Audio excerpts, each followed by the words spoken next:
Bienvenidos y saludos a todos. Episode 61 of the PGP podcast, baby. Hey, Josh Tobar, principal of Memorial Pathway Academy in Garden ISD, Garland, USA. Oh, Lord, so beautiful having this last 2 weeks of waking up whenever I want to wake up. Those things, I hear people do those 8-hour a day sleep things. I didn't understand those. They've been happening to me, and I understand you guys. Normally, I sleep like 4.5 hours, 5 hours, but 8 hours, that is very refreshing. But talk about refreshing. I don't know how this woman here is refreshed. This woman is in Tanzania, a former colony of the British Empire, and she's having dinner with an alligator. Hey, Moreno, how are you doing? Good. Actually, it's good night. It's good evening. It is midnight here in Tanzania. And so I promised Josh that I was going to do my podcast with him. So thank you, Josh, for allowing me to come in at midnight. But yes, I am in Tanzania. I am having a wonderful time. It's only my second night here in Tanzania. It took me 24 hours to get here, but totally worth it. I haven't gone to the school yet. So, many of you guys know that I go to Promise Village Academy. Haven't gone there yet. I don't get there till Tuesday. I have guests coming in from the USA tomorrow. So super excited to take them and introduce them to the Maasai and do some professional development and help them learn more English. And so for the record, I told her, don't log in, dude. All right. So don't think I'm forcing that woman right there to log in. All right. I told her, don't log in. Go to sleep. All right. Do some memes. But no, she wants to log in. They have good Wi-Fi. I don't know about next Sunday. Next Sunday it's iffy. All right. Because I'll be in a remote area. Today I'm in a hotel. I'm good today. All right. And also for the record, if you need somebody to come and do PD about learning strategies, that's the cat right there. Just so you know, I used her to come to Memorial Pathway Academy. So it's one of those things where we learn about each other's traits, qualities, and does your vision match that presenter? That's the crucial part. I'm an actual principal doing the work starting year 33, and it's about making sure that you connect with the presenter, that you know that their vision ties in with who you are and what you bring to that table at that stage of your school's life, academic progress, whatever it is. So Dr. Moreno does a great job about it. And you know what? I need to timestamp the podcast. Normally, hearing a lot of podcasts that I do, a lot of them are not timestamped unless they say the year. But I like to give blessings to Texas, Central Texas right now, that has gone through a devastation, floods. And when you have not been involved with a water event, you have no idea how frightening it is. And I faced one to where I almost died in a water event. Me and my son almost died in a kayak accident. And when you are so surrounded with violent water, I'm having some flashbacks when it happened to me. When you're around violent water, you have literally, there is no control. And I feel so bad for those beautiful little babies that are now in his kingdom, sitting at his right hand, looking down upon us, the how they felt scared. So we need to send out those blessings and those well wishes, the love. I don't care if you're spiritual or not spiritual, send out the prayers for the parents, because the situation is not right now. The situation is when school starts a year later, during their first Christmas without their kids.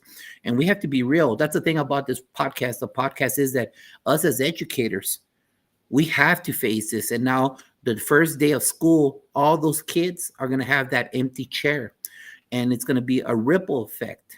And so there's going to be a lot of school counseling that's going to be required that first day of school. So if you're an administrator, you're a teacher, my blessings to you.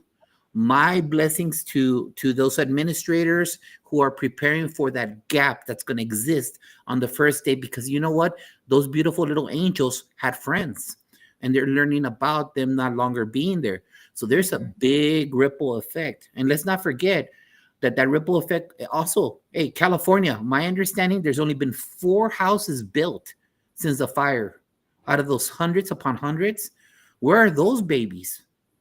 How is that community not affected? We just because stupid TV doesn't show it to us, the effect Doesn't is mean it's still not happening. there. It's Hmm. still there. The pain, the suffering, living in a hotel, living in a trailer, it's still there. What about Hawaii? Remember Hawaii? People forget the fire were on the cars were on fire on the street, burnt out. Those babies aren't back. Just recently, the hurricanes that went all the way from Florida to the East Coast. I'm not trying to be Debbie Downer here, guys, but that goes with our chairs. That goes Yes. with that being an administrator, being an educator. You're gonna have to deal with the ripple effects of time. And so, Yeah.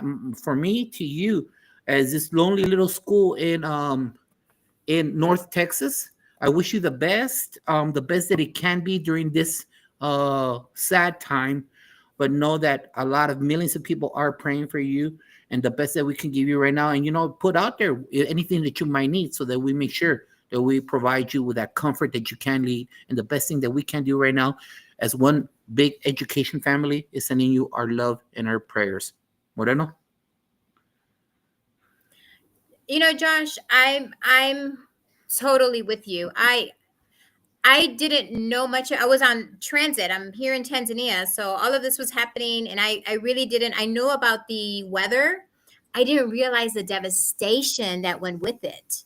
And so it wasn't until I arrived here in Tanzania and I'm going through my feed just to kind of see what happened in the world when I realized, wow, that is. And you know what, Josh, you talked about all these other places. We don't think about those because it's not in our feed, it's not in front of us. But those are realities that we as educators need to continue to think about and pray for, and make sure that we don't forget, because you never know when that's going to happen to you. Right. And when it happens to you, it's like, wow. Like, so you have to, almost kind of, it's like, it's the plan that you never want to execute.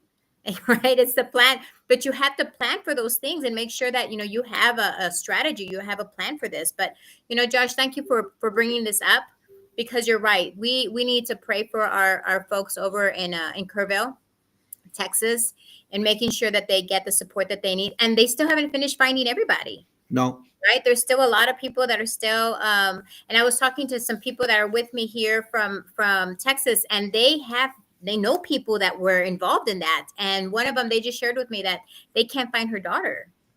And, they sent them to camp because it's summertime. That's what you do. You send your kids to camp, and you never know, something like this is going to happen. Right. And Right. never see your children again. So, hug your loved ones now. Give them a hug Always. and tell them how much you love them. But, always keep this in mind, that you just never know when something like this is going to happen. And again, prayers to my friends out there. And folks, Marzano and Sir Giovanni didn't write a chapter about this. They didn't write any chapters about this kind of stuff. That's why the good thing about this thing right here is that you have a PLN. You have a national PLN, and it's all up to you whether or not you want to connect. And we have some great guests today, and we'll get into them in a couple of minutes, that you can connect with them because they bring the knowledge, because they are around other educators that deal with the specificity that is trauma, that is, in this case today, school discipline, whatever it might be. If not, they can connect you with somebody else that can help your community. I will also be remiss in celebrate July the 4th to the year 249 to our beautiful country. As this proud immigrant to this country, former Marine, would like to give all the well wishes that I received everything coming from a Juarez poverty to what I have right now. Thanks to this beautiful country, I would have always salute this beautiful country for giving everything that I have and my family out there. And hey, it's that time right now for Chinchilagua. Chinchilagua, make it real quick because I have our guest. We're going into 10 minutes of bantering. Hey, Chinchilagua, I'm pretty sure that in Kentucky they have no idea what Chinchilagua is. Or in Utah, you have no idea. I know they're both laughing and nodding their heads.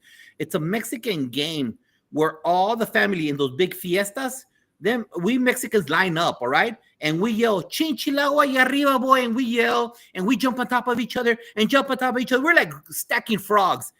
And it's all fun and games. Everyone's laughing until someone falls. And if someone breaks cracks their head open, twists their arm, grandma comes out hitting everybody because someone got, all right. Well, here we go.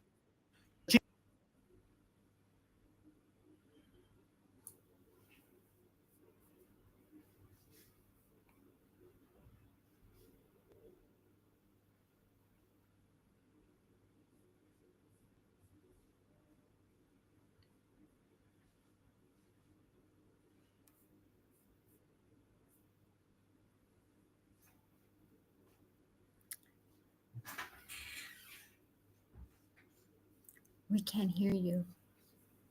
You still got to prepare with everything that is with the chair. You got to prepare with the PDs. Rest, but make sure that this is a time that you find out what your gaps are. And this is why today's show is very important, because you already received your data. You received your data of discipline, your score, everything that goes with it. And just like I always say right now, enjoy the fun, enjoy the relaxation, kiss your family, especially during a time like this. But you have to plan for 25, 26. And when you have 25, 26, use the numbers, don't lie. Your record says who you are as a team. That's what the Tuna said, a very famous football coach for the Cowboys and for the New England Patriots. Your record says who you are. So what is your report card? Do you have 2,000 referrals? Do you have 1,000 referrals? Are you a D campus? Even if you're an A campus, how can you keep that A? If you only have 60 referrals, how can you drop it to 40 referrals? Everything is possible with the appropriate planning. So right now is the time to do that. Dr. Moreno? Josh, thank you so much for bringing this. This is a great topic, right, to talk about, because this is the time to discuss that. And we're always looking to sharpen our saws and making sure that we are getting better. So just because you can say, oh, I only have 60 referrals. You know what? How do we get better? How do we get to lower that? So super excited about our guest today. And I am super happy about, again, looking at your data, because again, as principals, as people who sit in the chairs, even as teachers, how do we get better year after year? So looking forward to a great conversation today, and let's do it. Our great guest here in the house. And if you want to learn a little bit more about discipline, you could go back to show number 2 with Jonathan Cranford, which our guests know, and also episode 41, which is our discipline show. But you know what? Let's go into the specificity of school learning, school focus with our awesome. If you don't know them, you're under a rock, because you know what? These guys are all stars in what they do. Welcome to the show, Josh, Charlie, Stick, Dr. Moreno. Awesome. Thank you, guys. I'm super excited to have Charlie and Joshua on our PGP podcast show today. And you know what? Before we get started, I would love, because there's some people out there that probably have never heard of you or don't know. So we really want to kind of start off our show by making sure that our audience knows exactly who you are. So Joshua, we're going to start off with you, okay? So Sure. Joshua, can you please give the audience a brief background on the different roles that you served while in education, and which one was your favorite and why? Because we always have a favorite, right? We always do. We always have a favorite. Yeah. I started off going back to school. I was a paraprofessional. So that was my entry into education, in special education, with just amazing students that were having some difficulties that I got to support, and absolutely love my time. In fact, I almost went into special education due to that experience, but I kept with my pathway and became an art teacher. And then I also was a coach. So I coached football, basketball, and track in the state of Texas, not too far from where Josh is. I'm in Plano ISD and Frisco ISD.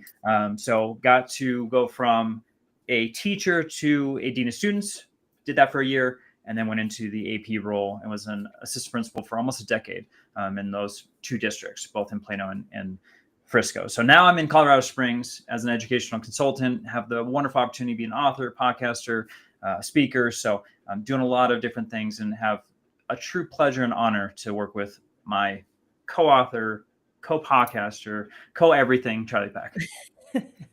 How do I top that? How do I do that? Did you say, Josh, what was your favorite role? No, I totally forgot. Honestly, being a coach, being a sports coach was just amazing. I don't know. It's just a different dynamic. Everybody knows you on campus. Sometimes I felt like I had more influence and power as a coach than I did as an administrator. It was very odd sometimes, but just the camaraderie and just having that connection quickly and easily with kids. It was a lot of fun. And especially in Texas, it's a totally different world as far as sports go. So especially with football, where you automatically get that respect just having that title. Awesome. Yeah, it's Texas, and coaching is a different beast out here, especially Yes, in for small sure. towns like Frisco. Yeah, those are, I mean, there's like 2,000, or is it more, Josh, at a football stadium? Higher? Oh, so then there you go. See, It's it is pretty a crazy. huge, big deal in Yeah. Texas to go to a football game, even after you graduate, right? Like there's nothing else to do, and you're gonna go to a football game.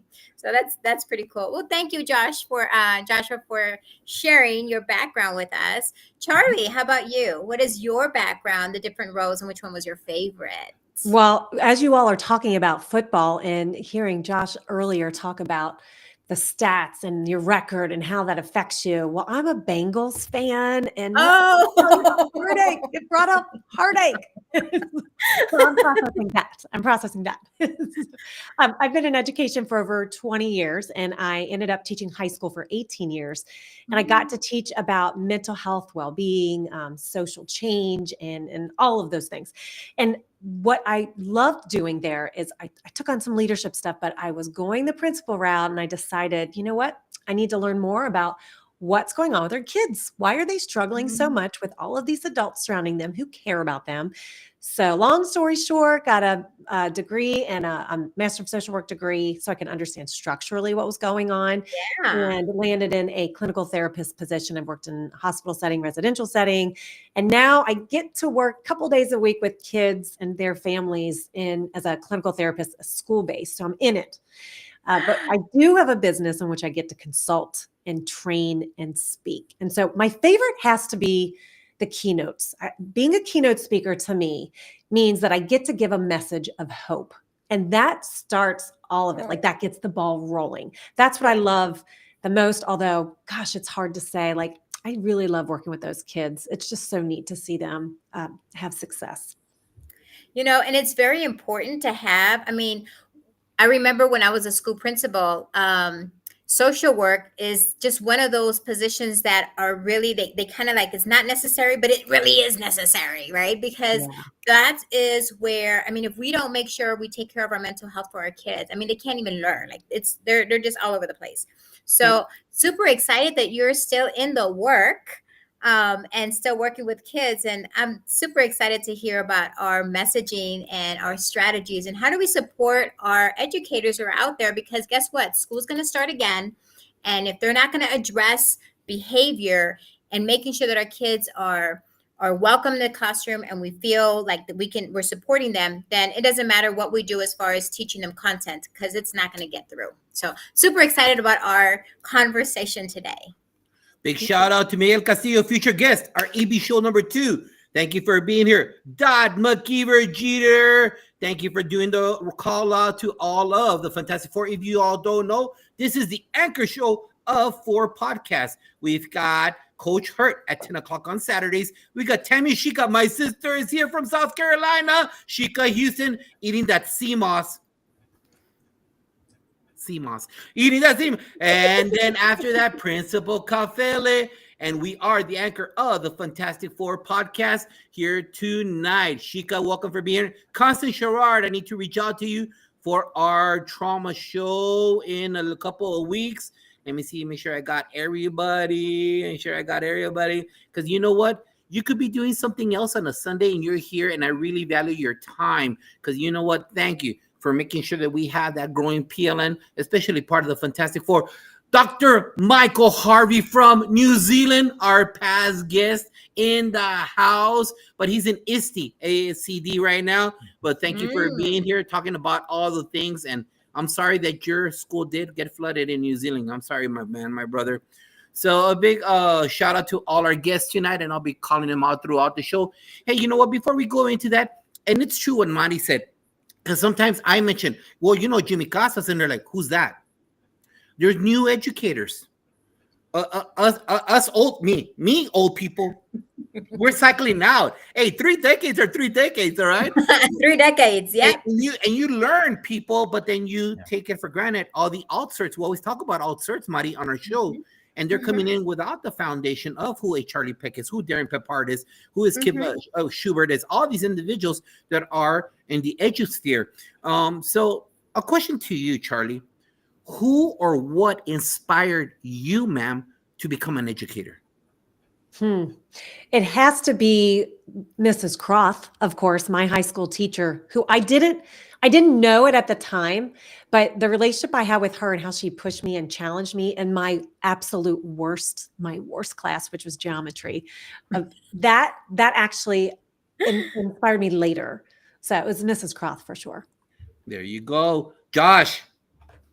¿Qué pasó? Yeah, I mean, I had a very similar situation with Miss Lurch, my art teacher. She definitely gave me a lot of just opportunities that I did not deserve. I was a terrible student. I hated school. And without her influence, I probably wouldn't have shown up. I probably wouldn't have graduated. I probably wouldn't even thought about college, and got in with just barely with it was a struggle. But yeah, her influence was really why I wanted to become an art teacher, for, her part in my life, but then also the fantastic coaches that I had growing up too. Between sports and art, that was really my influences, and the motivation to go every single day. And I really wanted to be a champion for those electives too, because sometimes the funding's not there. People think it's not important, but there are so many kids that don't want to walk through that door, but they do because of band or art or that sport. And so, if that is a motivation to get them inspired to then go and do well in, the core subjects, as we know, it's so important to make sure that we've got well-rounded kids that, have passions and other things. Awesome. Thank you very much for sharing those thoughts. And we all make a connection. Hey, educator, you just got your contract. You're about to start going to your classroom, setting up all the cool stuff, but that is not the pièce de la résistance. It is when you're 15 years into the show and you look your ugliest and you have a cap on and you have your shades on, you're wearing flip-flops with a Big Bird, and you're wearing you're wearing those sweats that have holes in them and you didn't wash them in 2 days, and you run into that one kid and says, "Hey, Miss Peck, is that you?" Oh my God, it is. I knew it was you. You changed my life. Cha-ching, invisible paycheck, baby. That's what it's all about. Moreno. Absolutely. Oh my goodness. That is so true, Josh, because it's happened to me where I'm looking my worst, and then somebody walks in, "Is that you, Dr. Moreno?" I was like, oh my God. But you know what? It is so rewarding, because then you ask, what are you doing? And here they graduated, and they could have been like this kid I would put my hair over, but they turned out great. So it's always about those receipts afterwards, right? How did the kid, end up? And it has to be, the journey through, right? The journey through school. So awesome. And Joshua, just so that I just want to make sure that people know, the first thing they get rid of is those ancillary classes, those elective classes, and whenever it's time for budgets. And that's so hard. My goodness. If you're if you're a principal out there or a superintendent, please look other ways. I know budgets are tight, and they're trying to figure out how to, but man, those classes, those CTE classes, those fine arts classes, those band classes, man, that's why kids come to school, okay, for those classes, not because they want to go to chemistry. So I hear you. I hear you. You guys, we're here to talk about your book. I'm super excited because I want to learn more about this book of yours. The book is called The Language of Behavior, right? And so you guys are the authors. So my question to you, and I want everybody to know, why do you believe this book is needed more than ever right now in the school? So talk just briefly. I know we're going to talk a little bit more about it throughout it, but just kind of surface level, a little bit about the book, and why do you think it's so important for this book to be infused in our schools today? Yeah, we'll start off with Joshua. Yeah, please go. He's got a great background here. Well, I think Charlie's going to say the same thing as me. Is just, we know, talking with so many educators around the country, that the first thing that's on their mind is just the last year in their reflection of student behaviors were off the chain. It was a difficult year for them. They're stressed. They're ready for summer, and they're not ready to even think about the school year moving forward for next year. And for us, like in our background, we get that. That's, that was part of our job, obviously, as a teacher, and some of these other roles too. And for myself, as a dean of students specifically, I was at a crossroads because I was looking at my data, and every month it got worse and worse and worse. And I had only a few things in my tool belt, right? It was detention, in-school suspension, out-of-school suspension, and then Saturday school if we did that in the school year. And so all those things were extremely punitive. It broke down our relationship and created really hostility toward the student versus the authority figure, whoever was providing that consequence. And for me, as the dean of students, in that role, for those that don't know,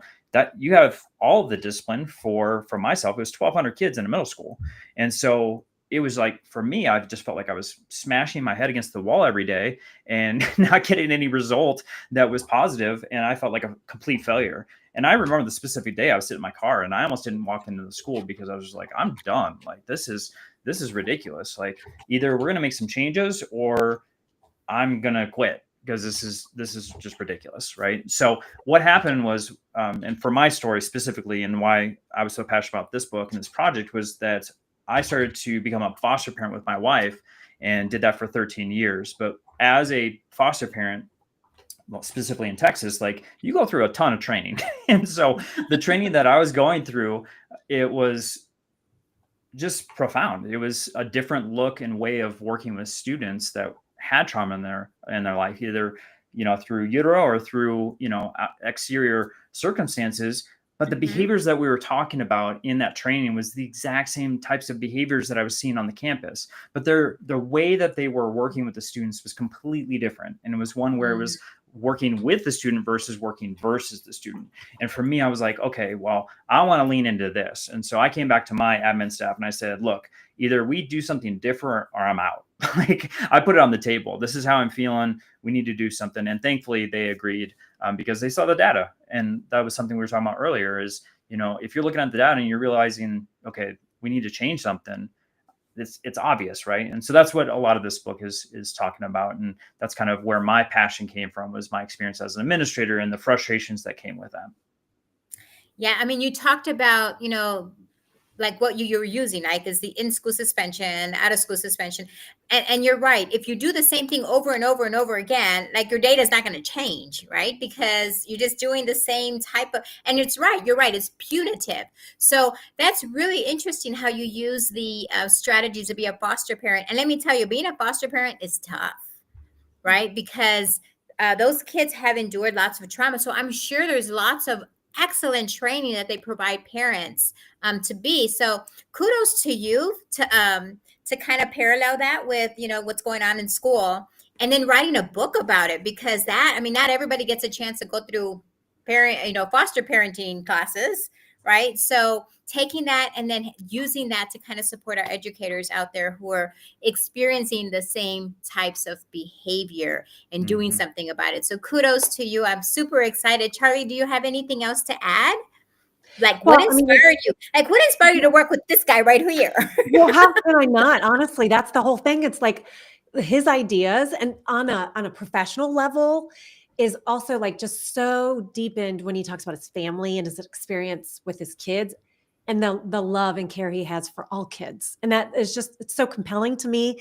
And every single person I've always talk about who knows Josh, it's like, they love him. So I'm like, when he came to me about writing the book together, I was like, well, yeah, let's do this. So, and it is the vision. I think we aligned very well. I specialize in trauma as a therapist, actually. And I understand that if we just shift our knowledge and our opinions of kids, that's where everything will change. That's what changed for me as a teacher. That's what's unique about the work that we're doing, is that there were so many times I was sitting in professional development, listening to these mental health professionals trying to talk to us as teachers, but they were missing that lens. They didn't understand the experience. And so that's what I love that I can do, is bring that together. And that's why Josh and I worked so well together, is because we could bring our lenses together uniquely. So I think this book is needed now because teachers are struggling and they just don't know what to do. So with some information, some messages of hope, and practical strategies and some skills, they can change everything, their entire experience.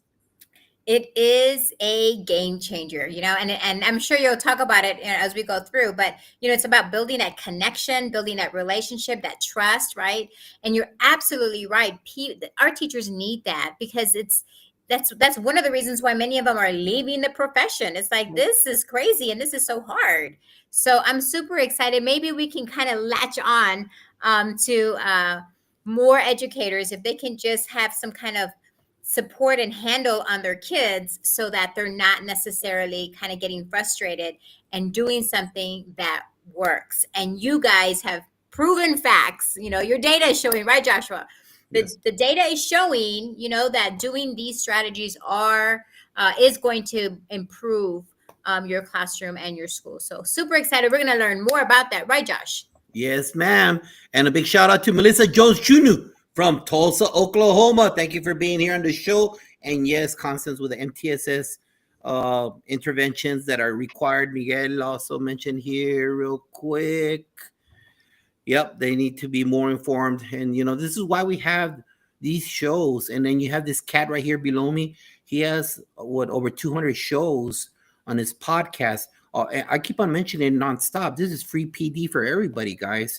And so it's crucial that we take advantage in a time where we're literally seeing in the news our budgets being cut.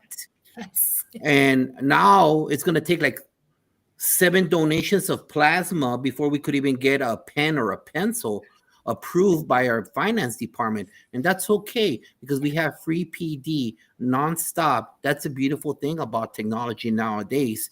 So let's make sure that we reach out to each other because we're not alone. We have all of these avenues and we have these great authors right now. And you know what, before we get into your 3 tenets, and I'll hand it over to Charlie to talk about your 3 tenets that are found in this book, or however you want to divide it up there, Joshua and Charlie. But I can only tell you, I've always been the disciplinarian on any campus that I've been at since back in the Mesozoic era when I started in the early 90s. Don't tell your age, please, because it is what it is. And in the Mesozoic era, it's the same thing as today. Cell phone, or when I started, there were no cell phones. If you don't engage the kids and the kids don't like you, they're going to give you the business. Going back to 1950s talk. All right, they're going to give you the business. They're going to find your button and they're going to make it a concerted effort to push your button because you're boring, dude, or you're just mean, dude. And if you're boring and you're mean, dude, it doesn't matter in the 80s when I went to school. It doesn't matter in the 90s when I started teaching, or right now after COVID. If you're boring, dude, or you're mean, dude, your perception is reality. These kids are going to lash out at you. Yeah. So things have not changed. People say the kids nowadays, no, that's a bunch of crap. Kids misbehaved when I was in high school. I misbehaved. I was a pain in the ass. So you can't say that kids in the 21st century are more crazier than, no, we did stupid crap. You think bathrooms weren't tagged in the 80s? What you did? You guys are crazy. You think kids didn't do acid in class? I saw it in high school. I saw it. So you can't be saying that kids today are different than back then. Kids have always been kids. And if you're boring and you're not likable, then kids will always give you the business. And it's not good business. It's funny business. And if you know what I'm talking about. So it doesn't matter how good your Pear Deck is. It doesn't matter how good your Nearpod is. It doesn't matter how great your PowerPoint is. If you have a plan, but you have 2 kids that are ready to push your button, you will never have an effective lesson taking place, ever. All it takes is really 1. That's all it takes is 1.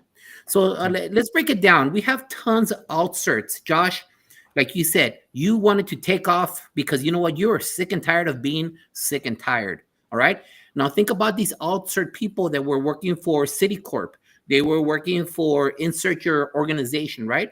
And now they're coming into 35 kids in one classroom, 7th grade middle school. All right. Hey, you know what I'm talking about. Everybody laugh. You know what I'm talking about, right? Yeah, caveman. Exactly, Ali. What are the tenets? You talk about 3 tenets in your book. Talk to us. Do you want me to say that? I will. I'll start off. And then this always works this way because I always say the first one. And you knew I was going to do that, Josh. I told you. So, okay, the first one is consider your environment. And the language is so intentional. Josh, you had said about getting attention from kids and stuff. And you have to be playful like you are. But with teachers, you got to give them something they can use without them feeling like they've got to do more, right? We can't do that. So we just say, listen, consider. your environment. There's no have to there, just consider it.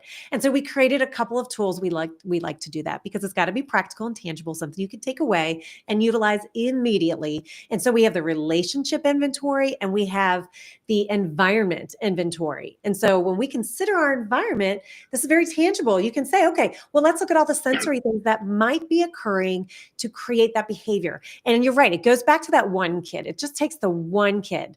And we say, if all the kids are annoyed by the noise or the temperature, but they're not doing anything about it to disrupt, they're adapting. So we don't have to worry about them. It's the kid who is disruptive and we're labeling and misguiding. We're looking at these tools to help with them so that we can help them adapt. So if we look at it like that, these are tangible tools we can think about what is going on underneath that behavior. That's Josh is going to talk about that in a second. But these tools, that environment can look at the sensory surges going on or the calming things that are going on already that we're already doing well. And what is it that might be affecting this kid? And the relationship inventory, like what is our social space like? Are we hovering? Are we like so close that we're making them uncomfortable? Do we remind them of somebody that has hurt them in the past? Or is our language like use not in line with their values? Like there's a lot going on there. So we just give you simple tools and strategies to use that way just to consider what the problem might be. And that way we take the pressure off of us and we take the pressure off of the kiddos and we can just work together. So Josh can explain the next two tenets as well. For sure. And I just want to go back to what Josh was talking about with budgets and things like that. And that was something that we were very mindful as far as education is as a whole and where we stand is all the strategies that we're providing is something that you have control over. And I know sometimes we think about, oh, we have this student and they're struggling and I can't do anything about it. And we put our hands up. And I think it goes to a lack of just understanding education prior to. If we look at colleges and what they're preparing our teachers for, and that doesn't matter if you're an alt cert or someone's going through a university model, a lot of times classroom management's not really taught on at all. And what you get is very small amount.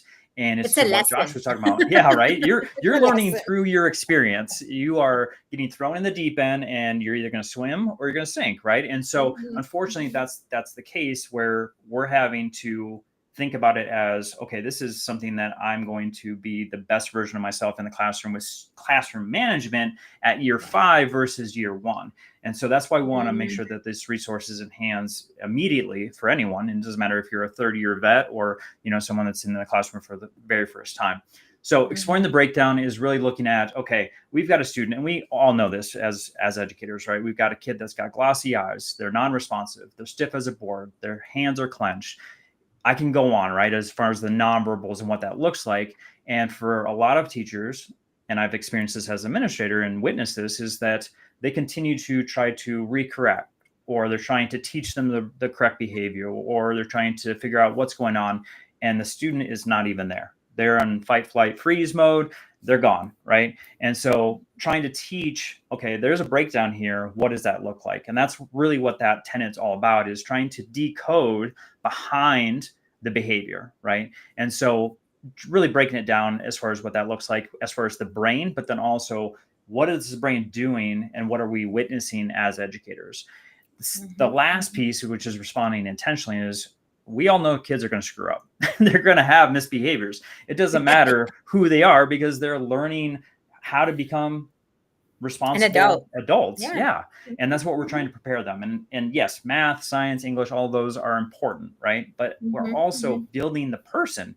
And so for us to respond intentionally, we need to make sure that there's a teach piece that's there. They need to recognize the behavior and why it's poor. Who is it affecting? But then also, how are we going to repair what was broken in that situation?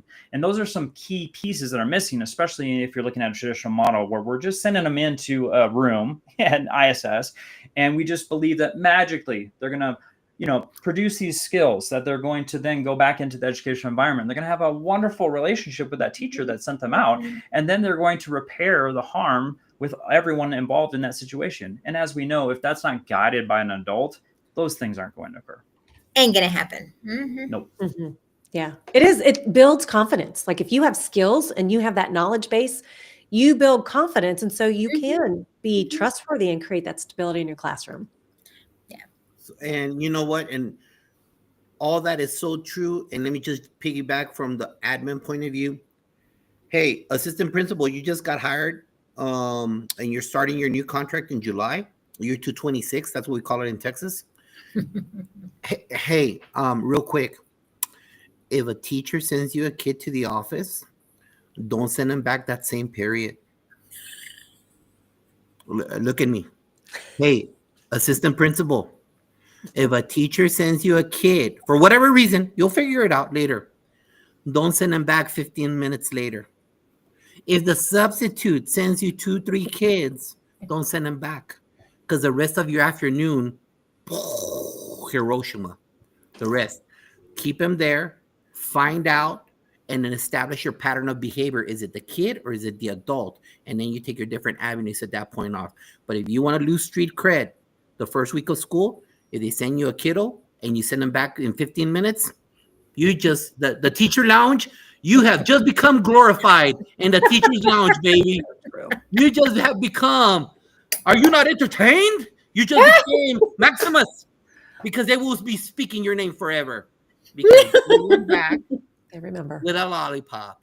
So I'm just telling you, a new assistant principal, trust me, take it from this old man. Don't do that. All right? Moreno.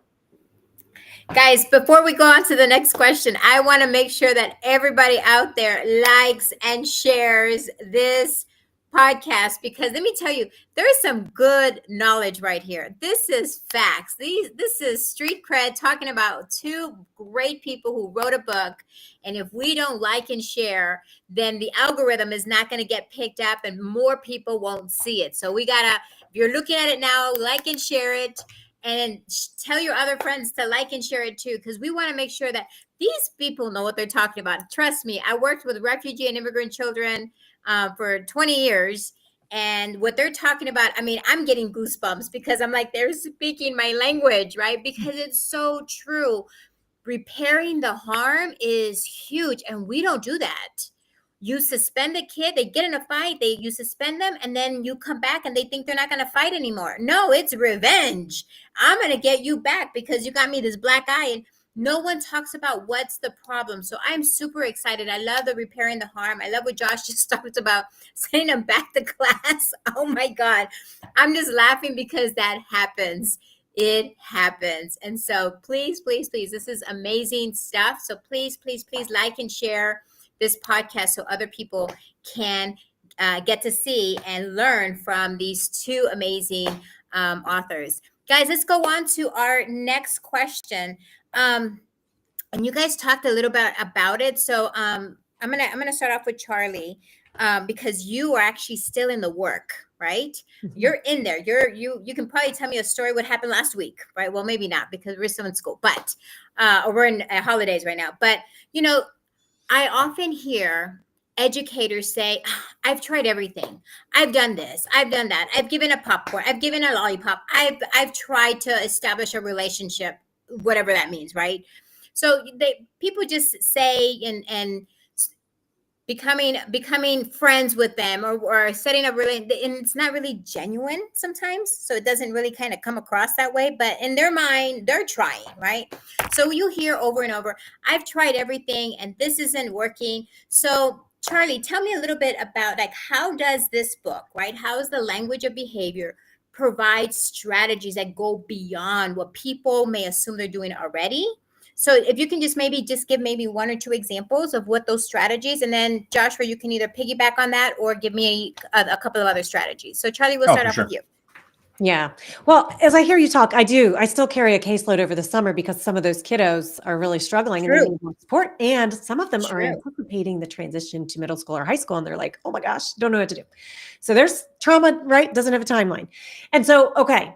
So this book is important because not only do we provide that information underneath, which helps teachers and staff, like not just teaching staff, like everybody in the building, right? Anybody who has contact with those kids, it helps them understand where the kid is coming from. So it humanizes the kid instead of labeling the kid as the problem child, as the kid who's got suspensions or ADHD or whatever. ADHD, oh my gosh, these kids are targeted so much. So I just have a big heart for them.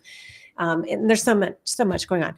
But so the strategies are very much like what is the cycle of trauma and how does that show up in our building or the classroom or your office? And how do we break that by taking one thing away from the cycle? What can we do in our power? And I will always go back to this. The simplest thing you can do when you don't know what to do and when you think nothing is working, often what's happening is we're not asking the kid what they need. We are not asking them. We're making assumptions. We're talking to parents and caregivers. And, I always say, go to the teachers who actually have a great relationship. They don't mess up in their classroom. They're doing something right. But I will always say it's probably because when that kid is putting their head down on their desk, instead of saying, get your head up and pay attention, what that other teacher is probably doing is, I notice your head is down. You all right? Are you okay? Do you know how many kids are telling me in session that I just wish my teacher asked me if I was okay? So it's those kind of tangible strategies to help us shift our view so we can humanize them. And then, by the way, the other strategy is how do we keep our nervous system calm so that we can access our prefrontal cortex to respond more effectively? That's exactly what we're trying to do with these strategies. So that's it. So it's how do we practice that mindfulness, but asking ourselves questions instead of what's wrong with them, we can ask, what happened to them? Or I noticed this, what do you need right now?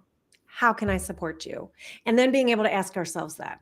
Yeah, there's so much. I could go on forever, but I'm going to pass it to Josh because I know he's going to stop me. No, and you hit it on the, I'm like, yes, that's exactly it. Awesome. Joshua, do you want to continue or? Yeah.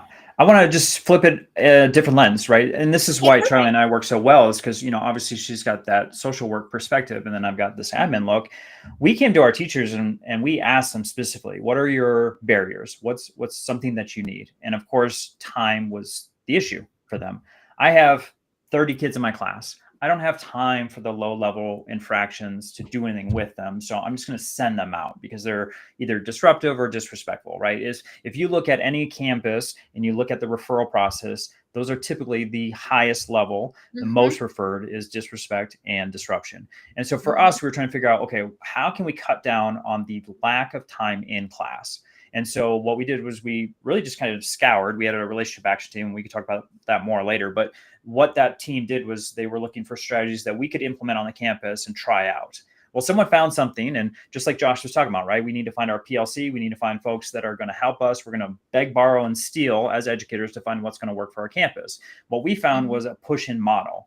And so instead of removing the student and sending them to the front office or to an administrator, what the teacher would do is call the front office and say, hey, I need a push-in. What that was then someone was going to relieve them between 3 to 5 minutes for them to have a one-on-one conversation with the student and ask just some simple questions to get an understanding in real time of like what's really happening underneath the disruption or this disrespect. Or maybe it's something like putting your head down, right? And trying to get them on track, finding out what's going on, hopefully finding some resources for them, and an agreement of we're going back into the class and we have a good relationship, right? Teacher to student versus I'm kicking you out of my class. You're not wanted anymore, right? Because we know what happens when that occurs. So we're giving time to have that personal relationship between the teacher and the student with this push-in model. Yes, as an administrator, I'm there to support them, but I'm actually just relieving them of their class for that short duration of time for them. Because what happens is, and we all know this, go to the front office. Well, who's actually creating that relationship with that student? The administrator and the student are now, right? So now I have a teacher that's frustrated not only with the student, but with the administrator because they are having time with them and they're building a better relationship. And I want the same thing, right? So there's a lot of things. And you're not getting it as a teacher. Exactly. You're not. So you want that time to be able to, because as teachers, we care about our kids. We want to know what's going on in their life. We want to know how we can support them. And we don't want to kick them out. We want them in the educational environment. So this allowed for all those things. And what we saw was a decrease in our time in ISS, an increase in the time in the classroom, but also with content expert, which meant grades were going up also. So we found a ton of wonderful things. And this is something that we've really constructed and outlined in the Language of Behavior book as one of these key strategies that people can implement tomorrow. Awesome. And you guys are so right. I mean, I remember talking with my teachers, something as simple as, oh, Eric, act your age. It's like, why are you saying that to a kid, right? Like that even simple words, and how do we even ask the questions, right? As opposed to, I see that you're struggling. How can I help you get through this? Same. We're still getting the same thing accomplished, right? It's just how are we approaching it, right? Act your age, yeah, they're gonna probably throw the pencil at you even further, kind of thing. Right. So it's little things like that. So I'm super excited that I have all of this in my head. I'm excited that you guys have it in a book now, because now people can't access my brain. When we kind of know this, Josh goes through a lot of this too, sitting in the chair.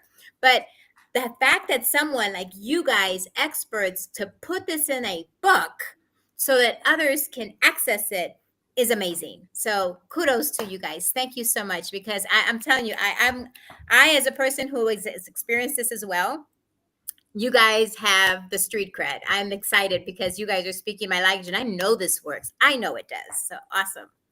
And so most of the time that teacher says act your age is the one sitting at the faculty meeting like this on her phone.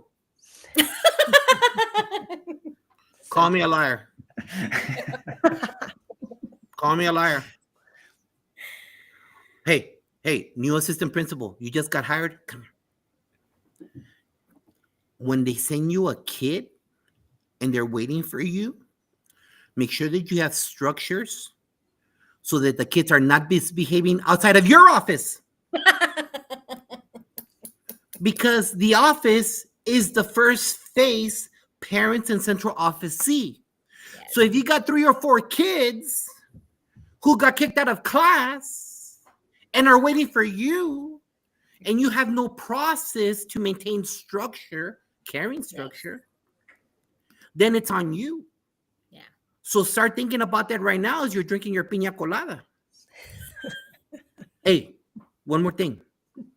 It's not fair that you have 5 or 6 kids waiting for you because of discipline, and you have the secretaries taking care of them. They're hourlies, and they don't get paid to put up with the kids misbehaving. And that's how people leave our field. If you want strong individuals answering the phone, if you want strong people communicating with their parents, they shouldn't be in charge of Josh, who has a bad attitude with the substitute. And you know what? They just want that voice or that ear to have that attention, as you discussed right now, Josh. So, hey, assistant principal, brand new, don't set up your front office clerks for failure. Make sure you have systems and logistics in place whenever kids are removed from the classroom. Because you know what? If you do that as a family, the classroom teacher, the office staff, then you will not walk into. We've been in those schools where you walk in, and how's that front office? As much chaos as some classrooms. And that reflects not off of the clerk. Don't get after the clerk. That reflects off of you, because you didn't administer the situation correctly. So take a note of that there, first year assistant principal. Sometimes you got to learn that the hard way. So team, what's one thing? Because we all know that during PD, there's an ideal kind of situation coming up for the next couple of days, right? But when we get the brand new caseload of kiddos, and don't speak ill of kids, please. I forgot to say that. Just because they were a knucklehead with you in 6th grade, don't tell the 7th grade teacher they're a knucklehead. We all need a brand new start. And kids will tell you this. And I'm pretty sure Charlie could agree with me. Kids will say, okay, next year, I promise I'm going to start brand new. But God darn it, teacher 6th grade already talked to teacher 7th grade. Talk crap about them. And teacher 7th grade is ready with Maximus in the gladiatorium on the first day, ready to go on war with them. Don't do that. We all deserve a brand new start. Keep evil names off of your lips for the next year's teacher. That's not fair. So and also, Josh, just so that kids change even throughout the year, so we don't even have to wait till the end of the year to expect change. If we put what these people are talking about today, if you put those things in place, kids will actually change throughout the year too. So give everybody fresh start every day. How about that? Fresh start every period. It goes for the adults too. Our adults change, parents change, everyone changes. So exactly. So, what's one thing that we know that we have 100% control day one, hour one, second one in our classrooms? We have 100% control. We have 100% air quotes compliance in the factory style system that we have established in America. All right. What tool do we have? Because it never changed. Stupid COVID didn't get rid of it. We went back to the factory style model of the 1980s.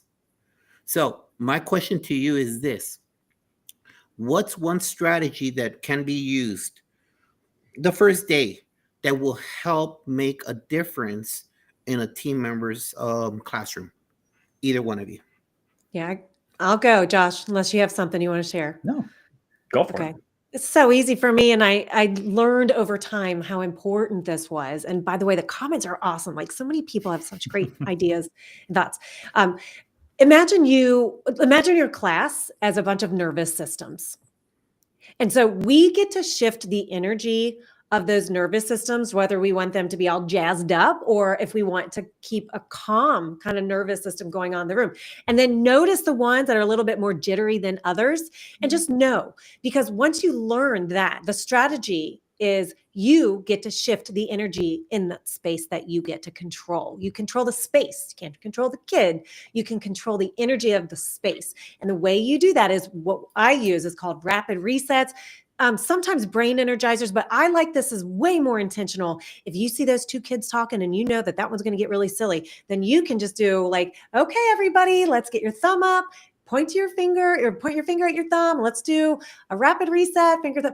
Like we're going to shift that energy, or we're going to say, okay, everybody do the thumb drum. Everyone to slow it down. My voice is going to, so we can lead the energy shifts in the room. That is a huge strategy. And be playful, just like we're doing here. They need it to be playful. I don't care what age they are. They can be 18-year-olds. They need that playfulness in there. Yeah, I'll piggyback on that. And these are things that we used to do with our staff meetings to train our teachers. And they didn't even realize it while we were doing it. And then we'd be like, oh, you can use this in your classroom also, because building that strong relationship. Josh, you had talked about it earlier, right? We need to do that connection piece before we do the correction piece. And so we need to make sure that it's not a 2-week at the beginning of the school year thing. It's a every day for the entire year. And I think too, the misconception of building a relationship with a kid is I may know a little bit about their family dynamics and a couple things that they're interested in. And it's much deeper than that. I can think of plenty of times going into a classroom and talking about a student. The teacher had no idea about some of the things that were going on at home. And then once they got that information, it changed their outlook and their mindset in regards to how they're going to approach that student moving forward. And so what does that look like? And Charlie and I do this in our keynotes all the time too, of having times and doing breaks where it's this relationship building time of getting it low-level questions that are not threatening to the kid to understand what's their favorite fries. I know that sounds stupid, right? Why do I need to know that? No, we're trying to have a time where we're actually building regulation. We're building time for connection. We're building time of communication, listening. How many times do our kids not even know how to listen to another person, a peer? Making connections, not only with an adult, but other people in the classroom, and how powerful that is as far as the classroom dynamic moving forward. And so just that building strong relationship component, because that is something that you have control over. And it can be as easy, and I know this sometimes can be a kitsch word of, a 30-second brain break. But again, it's not taking a ton of time away from the lesson. It's just allowing kids to make those important connections with other peers and other people that are so needed. Because if we're just having a laptop in front of us and that's their engagement, that's not going to instill qualities that they need, executive functioning skills, for them to be successful moving forward. Mm-hmm. Sonia just made a good point too about as leaders, we have to help our teachers tap into their inner peace. And it has to start there. That's why we've got to provide them with tools and strategies too. Absolutely. Sure. So yeah. And assume all those kids will never know what's really going. So we're just going to assume that something's going on. We may not know what that is. And from the admin point of view, and those were awesome things that you just stated right now. Okay. Again, we all think differently. There is a balance. Yeah, work balance. I've heard 10,000 podcasts about work and life balance. I'm sorry. I'd rather take out a lot of hours from my summer break to send out cards to kids. I'm still sending out birthday cards. I already sent out like 50 cards to individual kids that have a credit deficiency. So I'm letting them know right now beforehand, because you know what? When you walk in and you're 18 years old and you only have 7 credits, you're not walking in the first day ready to rock and roll, baby. You understand me? If you walk in to school and you're 17 and you're barely learning English and you hardly have any kind of credits, how are you going to be motivated? You got to know that someone loves you. So I'm letting you know right now, hey, administrator, yeah, I know it's July the 4th. Yes, family first. All that stuff. Yes, trust me, I believe it, right? But how about you just front load a lot of stuff right now? Right now, you got the time to pay attention to your culture of your school and the climate. The culture is what you do, the climate, how it is. So when people walk into your campus and they say, you automatically feel it here. That's the best compliment anyone can get. But talk about compliments is having this book. So how about you show that book right there, guys? How about you show that book right there, Charlie? Right there on top, right there. Right there. What is that other book, young lady? Oh, it's the first book we wrote. It's I wrote it with another author, Cameron Caswell, about 9 specific skills. It's a framework, because those are the skills that they actually need to have that are very practical as well. And Josh and I put kind of a framework together with more strategies too. Perfect. And then, as we always like to do, is promote a couple of books right here. Sean Kane, right there, planning how to support teachers. Josh, is 100% Fundamental 5, engaging kids, bell-to-bell instruction. If you have some issues with your classroom discipline, Kevin Curtis, he tells you how to run a classroom, a campus, a district. If you don't know how to do it, it's right here, baby. It's right here. 20 bones. What more do you want? He did the research for you. Jimmy Casas, guest a couple of shows ago. Right there, his brand new book. And if you're a little bit by the pool and you get a little bit tipsy, go to Amazon and buy this book right here. Barbara Bray's Grow Your Why, 23 Stories by 23 Educators, Chapter 23, the anchor of the book right here, Josh Tawad. Reach out and learn about the great things that happen at MPAN, Socorro High School. Go, Dr. Moreno. Guys, I am so excited. This has been a really good conversation. And I get goosebumps because you guys are talking my language and really providing what I know I have in my head. You guys are actually promoting and doing this in your book. So kudos to you guys. And one thing, just again, because I had a school full of kids that were traumatized. I had, newcomer students. And so what teachers don't understand, what educators don't understand, is kids don't sometimes understand consequences. They just like you talked about earlier, Joshua, you send them to ISS and miraculously they're supposed to come out saying, oh, I'm not going to do that behavior anymore because I sat for a whole day in this room that they say, be quiet, no talking. Like that was going to work, right? So our discipline systems are built on control and compliance, right? Give me that phone. It's mine. I want it. It's distracting and I want it, and give it to me now because I said so. It's mine, as opposed to kind of working with the kids to kind of get the work done. At the end of the day, it's not about the phone. It's about getting your work done, right? So because our school systems and our discipline systems are based on control and compliance, how does your approach, Charlie, we'll start with you. How does your approach help schools move towards this trust, connection, and really changing this long-term behavior, right? We want to change long-term behavior so that they're not continuing to do this little petty stuff, right? So how is your approach that you're talking about repairing the harm?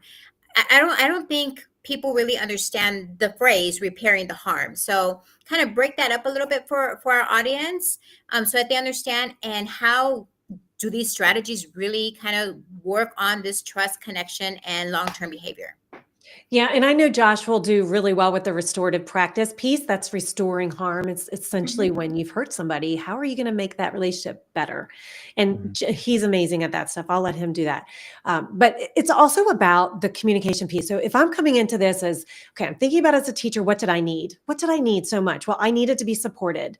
And I needed to know that when I had a kid I was struggling with, that I was going to send them off somewhere and refer them. I need to know that they're going to be taken care of. So I need trust between the school counselor, the administrators, the parents. Like, I need to know that that kid who's coming to me, that I can pass them off.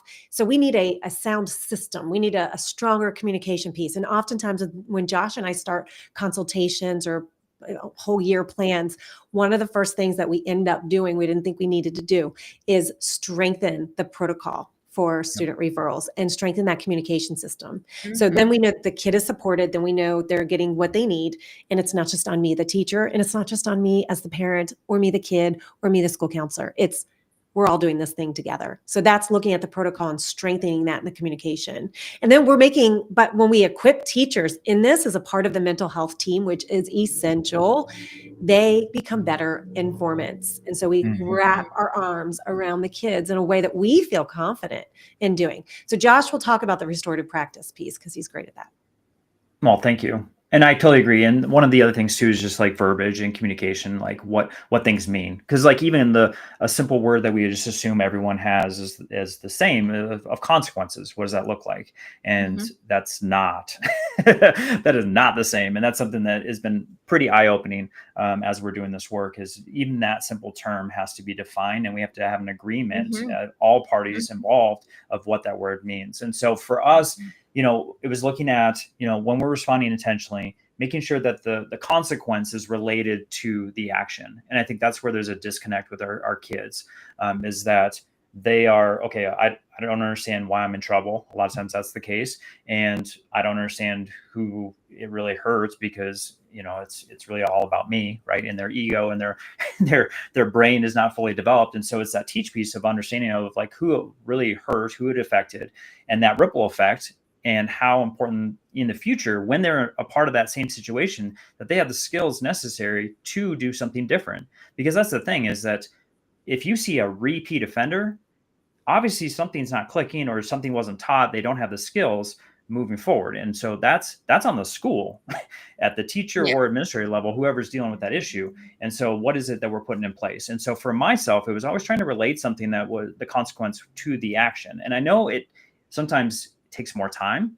It also takes more creativity, a little innovation. And so for us, it was trying, and I'll give an example, like, and I try to use this because it's very simple as far as the discipline matrix, right? Every campus has that. And so that's something that Charlie and I work on constantly with people, is like, you have this low level infraction, or maybe it's a higher infraction, like stealing, right? I had a student go into a book fair, steal a book, and walk out. Librarian caught him, saw it firsthand, brought him to the office. Well, if I use my discipline matrix, that's multiple days in ISS for taking something that didn't belong to him.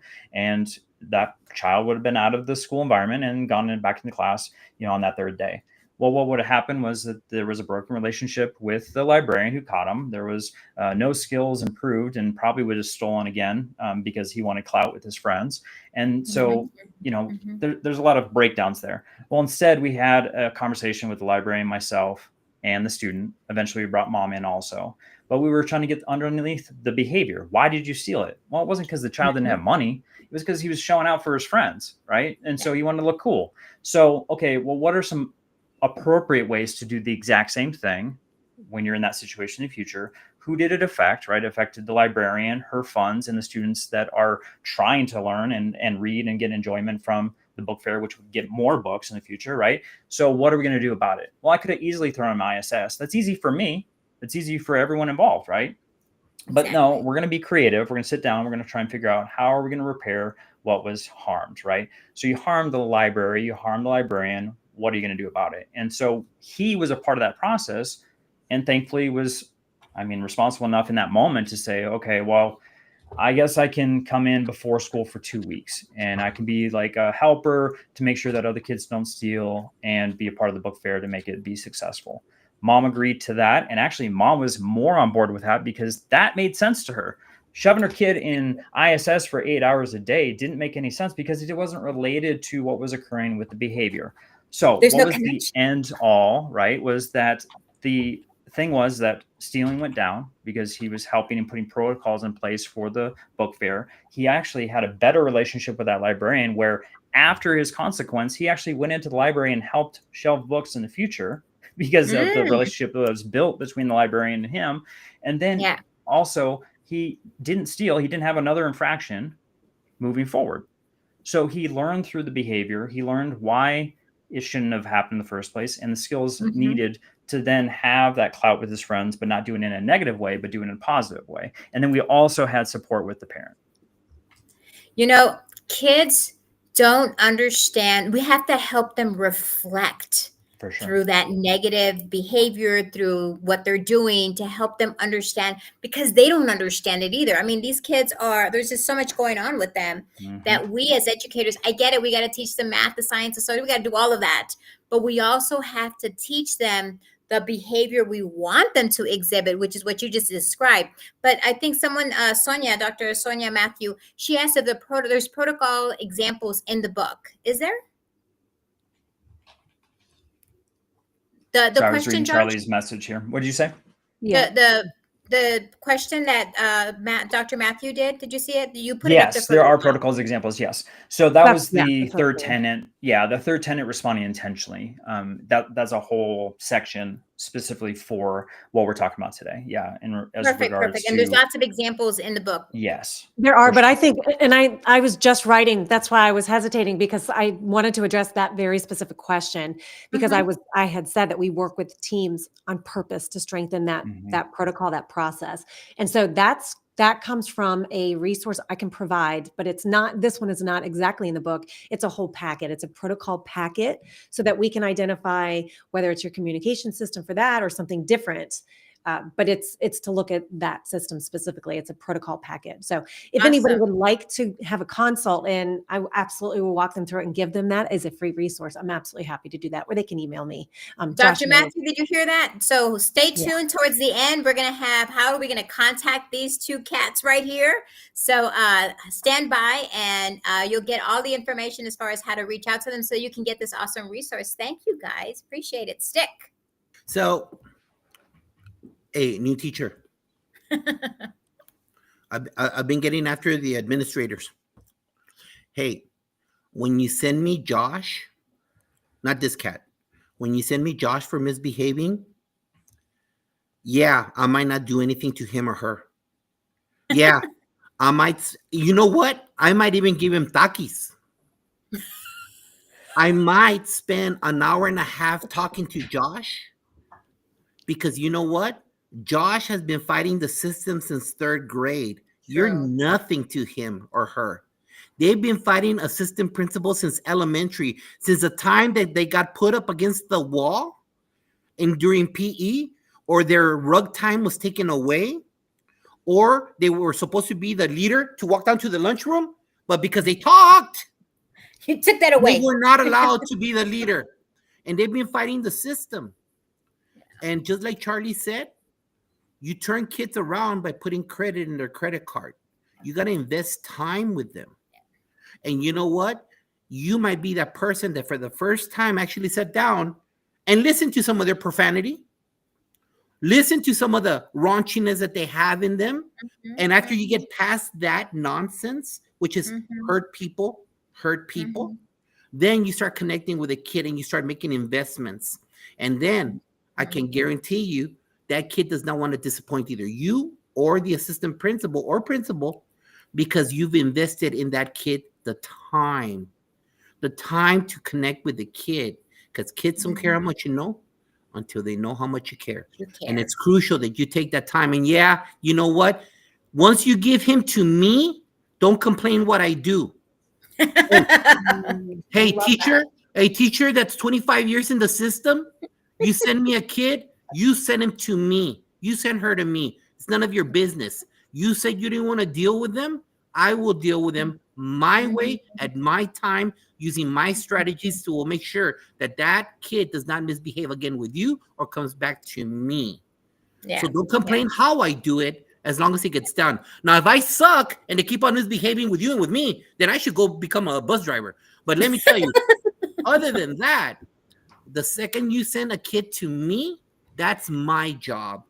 Don't judge me on how I deal with discipline unless I do a poor job and I have an F campus with fights all over the hallway. Then you know what? You do have street cred with your comment. But if the kid is being turned around with time and with takis, then leave me alone. Let me make sure that I support you by caring about that kid, because you know what?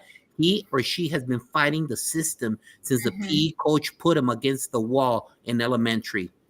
Josh, but let me just make sure that the people understand too that even us as principals, it takes time to build that relationship. Just because I have a little 20-30 minute, even an hour conversation with this kid, he may just change for a minute and then he's going to go back to revert back to himself again, and then you build him back up again. So it takes time. Don't expect principals that have this magic dust that's going to just No. miraculously change their attitude. Yeah, guess what? They curse us out too, right? I Yep. mean, it's just all a matter. I was talking to a teacher one time, and she said to me, "It's these counselors' problems because the counselors don't tell us what's going on in their lives, and so they're keeping all this information from us." And I'm like, "Wait, time out. They spend more time in our classrooms than they do in that counselor's office. So the person who should be building that relationship is us as teachers." Right. So don't be saying, well, it's the counselor who didn't tell us that something was wrong, because these counselors are not getting an inventory because these kids are not even sharing this at time of registration. It's all Yeah. about building that trust and what they want to share with folks. So I just want to make sure people know that, because, Josh, you talk about, building this relationship, but kids just won't change automatically. It takes time, you guys. Well, and They may not you even- talked about Dr. Moreno about like seeing a kid and seeing the development of them.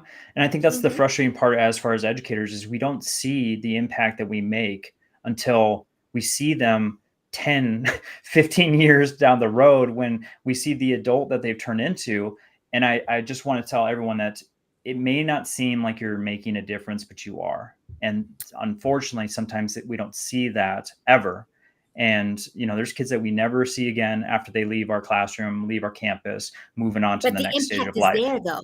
It is The there. impact is there. So, Yep. don't give up, right? Just keep on working at it. So we could go on for 10 more hours because you know what? No, Josh, I want to go to sleep. Discipline, discipline is one of those things that really opens up a lot of scars at all levels, because Mhm. parents come and fight us because of the way they were treated as kids. And Mm. and their only taste in the mouth is that teacher that kept suspending them or they had to drop out. Mhm. And so there's a lot tied to discipline, not only for that class period. So it's one of these subjects that really are open-ended that can keep on going forever. But let's just close off right now before we get into the Chinchilagua. light It's now. las ganas. PGP. Yeah. It's 2:00 in the morning, Josh. Sorry, I'm just tired. So what transformation, that's good. What transformations have you seen right now in the early stages of promoting your book? What have you seen as in changes in a positive way, implementing these practice? What do you see some of these results? I noticed hope. I noticed these teachers who feel like they have nothing that they can do. They now have something to do. They now have something very tangible. Every chapter in the book, we challenge each other. We're like, we've got to add very practical tools and strategies that leaders and staff, and by the way, anybody who's reading this who works with kids or other adults who need to have some behaviors addressed, there are practical strategies they can use. There's action steps. So I noticed that they feel more confident and hopeful. Yeah, I would say empowered also. I think a lot of people think like I got to stay in this box and I can't do anything outside of that. And I think for us, we're trying to, give them just the power to say, okay, you can be creative in this. And I know as an administrator, I especially when I was early in my administrative career, I just felt like I had to do what everyone else was doing. And then I realized, oh no, actually I have a lot more in my scope that I can do and more that I could put in my toolbox. And I truly do have the power to make a difference in the kids' lives that is different. But with what that comes with that, and similar to what Josh was talking about, right? Like if a teacher sends someone to your office, yes, it is within your power to do what you think is right. But at the same time, you also need to communicate and break down those barriers of miscommunication or assumptions with your teachers. Otherwise, it is that negative conversation, that negative piece to your culture of your campus. And so, like, for instance, the example I gave you with the library, that kid was an ISS. So what was being said behind the scenes. And I had to make sure that I had to go back to those teachers that were involved in that student's life to say, no, he did get a consequence. This was the teach piece, and these were the processes that go with it. Because sometimes restorative practice, if you want to use that term, gets a bad name of we're just holding hands, singing songs, and it's kumbaya. And that's not what it was about. And I wanted to make sure that they understood the amount of time that was spent on this infraction, that there was a consequence, and that the student's time was actually further and larger than what would have been if I would have just followed the discipline matrix. So all that being said, is empowerment too is there. No, Josh, just hold on before you do the Échale Ganas question. You know what, Josh? Just so that I don't know what it is, but teachers feel that there has to be a consequence. Like the word consequence needs to be when there's It's punishment, not consequence. Yeah. I'm sorry? Punishment is the term that they want versus consequence. Yeah. Yes. And I love the fact that you said, yes, there was some kind of, consequence or punishment, right? But there was a teach part. And that's the part that I think we lose. We don't teach them how to change that behavior. So awesome. I'm super excited. If you look at the word discipline too, real quick, Dr. Moreno, it's actually to be a disciple, which if you look at that term, like a disciple is someone that's learning. and we've taken it the whole other way of saying it's just about making their life hurt. And that punishment piece. And so I always like to use that definition because I think that's really what we lose in the world of education, specifically with administrators, and to say, okay, if it is a disciple, then we need to make sure that we're giving them the learning that they need to be successful adults. Kudos. Thank you so much for clarifying that and really emphasizing that piece. So thank you. Échale ganas, Joshua. All right, let's bring it home. But before that, hey, I saw you, Jefe. I saw you, Principal Cafele. You've been out on the road for 10,000 hours, my man. You go out with a wifey, you go watch whatever opera or whatever in New York, then go back to New Jersey. Hey, but I know that you'll share the show later on. All right. I know that in Kentucky, you might not have heard of Ganas, or Josh for sure. You've been around enough Hispanics in Texas, brother, to hear the word Ganas right there. So for those of you out there that don't know, understand that the word Ganas, that's the whole purpose of this podcast, is that it's a spiritual word for Hispanics. It doesn't matter where you're at, whether you're in Chile, Mexico, Cuba, Puerto Rico, Bolivia, El Salvador, it doesn't matter. It is a spiritual word. It's not a word in the dictionary because it's a generational word. It's a word that inspires generation upon generation. It's about love. It's about inspiration. It's about working hard and being a dedicated individual. That is why it's such a powerful word for all of us. And we all say it. It doesn't matter from what little island you are that speaks Spanish all the way to the tip of South America. It's Ganas. It's about inspiration. And I'm going to ask you these 8 questions real quick. Lightning round. We're going to start off with you, Charlie. Lightning round. And I want you to do it with Ganas. Motivation. Here we go. Give advice to a substitute or an outside new teacher. Ooh, be firm, but be fair. And just remember to breathe. It'll bring on confidence and calm. Read a note, an email, or text from a teacher or student that inspired you. I have one. I saved it. It says, I just wanted to say, out of every teacher I've ever had through elementary to college, I still regard you as the teacher who had the biggest positive influence and impact on me. It was incredible. Eso. 2 parts. Send some flowers to an active educator who inspires you. Oh my gosh. Mrs. Terry Berry in Canada. She's a high school resource teacher, and she just makes those incredible connections with kids that we're all trying to do. She does it easily, even with those toughest, the toughest kids. So, and she'll also stand up for anybody who deserves it too. Name 1 person people should follow on social media. Joshua Stamper, of course. Which Marvel character do you identify with, ma'am? Iron Man. All right. What's your favorite video game or outdoor activity? Volleyball and just walking in nature. Where are the best ribs in the country, ma'am? Here in Northern Kentucky, of course, there's no debate there. Oh, all right. Which decade, genre, artist, or group is your favorite? Okay, definitely 80s rock and Bon Jovi, for sure. How can people get a hold of you, young lady? They can go to Charlie, CHARLE, at thrivingeducator.org. Love it. That was flawless victory. All right, Josh, you've been here before, so I have to change the questions, brother. Here, give advice to a substitute. Give advice to a substitute or an I outside was like, teacher? what? You got to throw me some curveballs. All right. I would say just ask questions, especially if you're a substitute. Every campus is different. Procedures, processes is completely, usually unique. So don't be afraid to ask as many questions as you need. Read a note, an email, a text from a teacher, student that inspired you. Yeah, I don't have it in front of me, but I remember specifically a student that wrote me a card at the very end of the year that just said, "Thank you for smiling. You have no idea what that meant to me, especially because I hated school. And I wish that I knew that when I smiled and greeted her every morning." Eso. Send some flowers to an active educator who inspires you in your work. My mentor and someone who is practically family, Sandra Pegram. She's the principal at the Alternative School High School in Plano ISD. She's amazing and continues to do fabulous work. So shout out to her. Name one person people should follow on social media. Well, outside of Charlie Peck, I'll go with Todd and Sloaney. True. Which Marvel character do you identify with, sir? I am a X-Men freak, and you probably can't even see it. Actually, you might. The X-Men up there. So Gambit is who I am. You Got French some man. Southern flair there. There we go. Okay, what is your favorite video game or outdoor activity? Outdoor activity, I'll go. I'm a sports freak, so soccer, basketball, well, anything really sports related, and then hiking, of course, in Colorado. Go USA, Gold Cup champions in a Golden couple Cup. of hours. Yep, I know. Where are the best ribs in the country, sir? Oh, Texas, sir. Of course. The more south you go, the better they are. Which decade, genre, and/or artist group is your favorite, sir? I am 90s alternative. Smashing Pumpkins is my absolute favorite. How can people get a hold of you?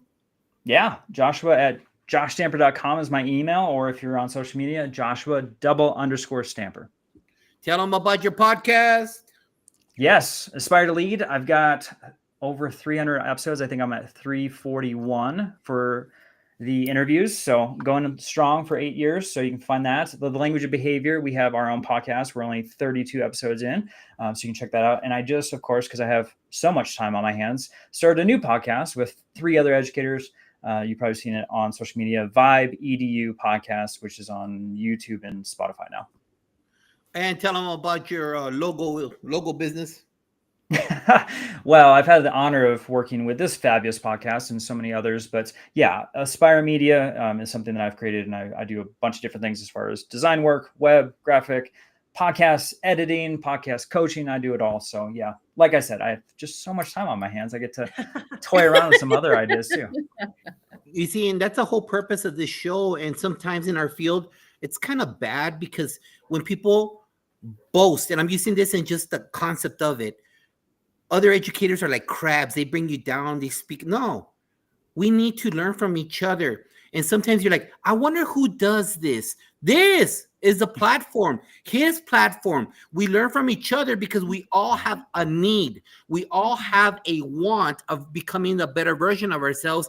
And avenues like this, like his podcast, like all the PD that Charlie does, is an avenue for your success, a success for your kids, for your faculty and your staff. And this is the way that iron sharpens iron, that we need to promote each other. We don't need to be dragging each other down like Jerry Brooks says. We need to stop that peanut butter and jelly, that professional jealousy. That needs to stop. There's way too many gaping holes, financial issues, our trauma with our kids after Rona, and we're knocking each other down. Please, that needs to stop. That is nonsense. Don't stop drinking haterade. Make that a New Year's resolution in July. Stop drinking that, because you know what? Iron truly does sharpen iron, and that's a whole platform for this. The Fantastic Four, all of his podcasts is free PD for you. You learn from each other, and that way you take these tools into your classroom. You don't need a PO. You don't need to get the signature from your AP, from your principal, from your chief financial resource. You don't need to go get your international passport. You don't need to get 5 pints of plasma, and then you could get a box of pencils. No, you don't need to do that, because all this is on Pick Your Platform. It's all free for you, and the better you become, the better your kids become. So join us. Thank you for being here this week, guests. Don't hang up on the call. Next week, Trauma Informed with Bethany Hill, Ross Braun, Dr. Chris Culver, Dr. Lisa Olson. Nice. Is this the North Carolina Middle School Conference all over again? If you don't know what I'm talking about, make sure you follow North Carolina Middle School Conference around the corner in a couple of months. Great speakers. Iron sharpens iron. You got to learn from people. And these are the great guests that are out there for you, for your kids. And after that, a lot of you, I know, a lot of you are thinking about retirement. A lot of you are.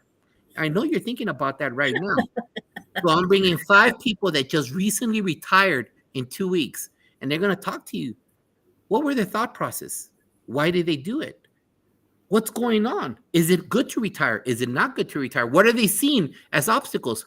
Free PD for you, baby, and it's all here. Part of the Fantastic Four on the PGP podcast. Have a great afternoon. Thank you for joining us. Blessings to all the people in Texas after the flooding, California, Hawaii, and the hurricanes in the East Coast. Thank you very much. Join us next week. Say goodbye, panel. Bye. I'm going to sleep. Bye, it's y'all. 2 a.m. Bye, everybody. You're